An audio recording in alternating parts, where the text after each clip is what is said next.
I have decided to do a video blog of my journey through weight loss surgery.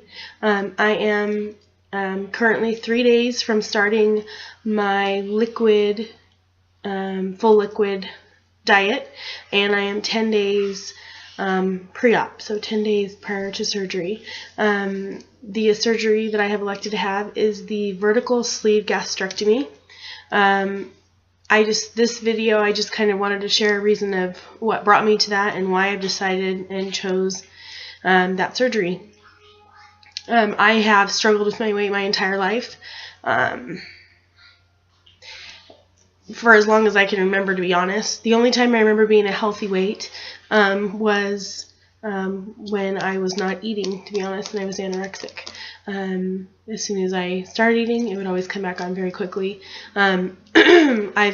I've done all the yo-yo dieting, all the different diets. I think the biggest part of this was telling myself that I wasn't giving up and I wasn't quitting by doing this. For the last 2 years, have been CrossFitting and for the first time in my life working really hard at exercising and trying to become a healthier me. I was able to lose 45 pounds eating, paleo, zone paleo, and taking care of myself to what took me a year and a half to lose, to gain back within a matter of a couple months as soon as I started a company and started traveling with my co-founder. There's so much self-hatred and frustration that comes from that, and self-blame.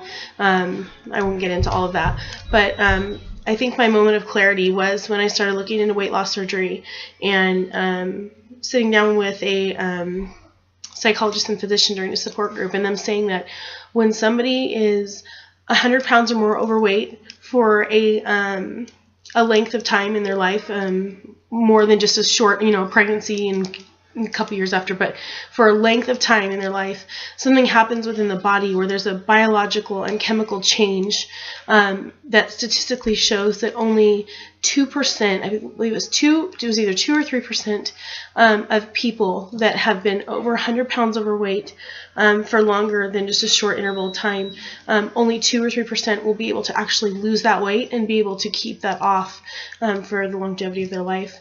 And that was a big eye-opening moment for me, because there was a big part of me that was, no, you don't need to do this. You can do it. Just keep doing what you're doing. Go back, just dig back in. You can do it. And it always came back to this, back and forth struggle of lose the weight, gain the weight, lose the weight, gain the weight, lose the weight, gain the weight. And that kind of was a moment of clarity for me, as no matter, how hard this will always be a struggle. And not that having weight loss surgery will remove that struggle. There will still be that struggle there, but it will change the chemistry and the anatomy of what all of these years of damage has done to my body.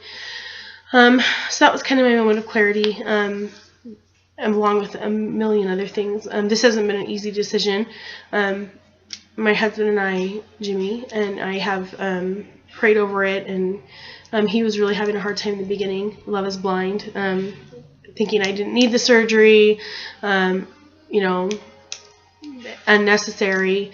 I'm not that overweight. Currently, I wasn't going to do stats yet because I'm doing a food funeral, so I'm still gaining weight, but I only have 2 days left of food funeral. So currently I weigh 281 pounds. That gives me a BMI, body mass index, of 45. I am well within the means of needing the surgery. So that's where I'm at for that. I've decided to do a video blog, mostly encouragement from friends, but a lot in part because I found out about this surgery from looking online and found some YouTube blogs. And they've been very inspiring and very helpful for me. And I've just heard so much from these video bloggers of how much therapy they find in going back and looking at themselves in the beginning of this journey and how far they've come. And I'm just really excited to be able to look back and feel good about where I am now and where I'm able to go from here. So that's all I have. I'm going to keep these videos short. I don't want them to be long and daunting, so just a little over 5 minutes. So for those that are interested, this will be what they are. And I'm also doing this for my kids, because for the pieces that I miss, I want them to be able to go back and watch this and know that I did this for them. So, gosh, just want to be an emotional first one. Okay, so that's all I have. I will say that I started my journey with a list of 100 reasons why I want to lose 100 pounds, and I'm using that as my checklist as I lose this weight. Those are going to be my victories that I'm going to cross off instead of focusing on the pounds and the weight. And how many pounds I have left to meet my goal. I'm going to focus on how many items on that list I have left to meet my goal. So I'll share that at some point on here. I don't even know how. This is brand new for me, so I will get it on here somehow. But thanks for those that are watching, and stay tuned. Thanks.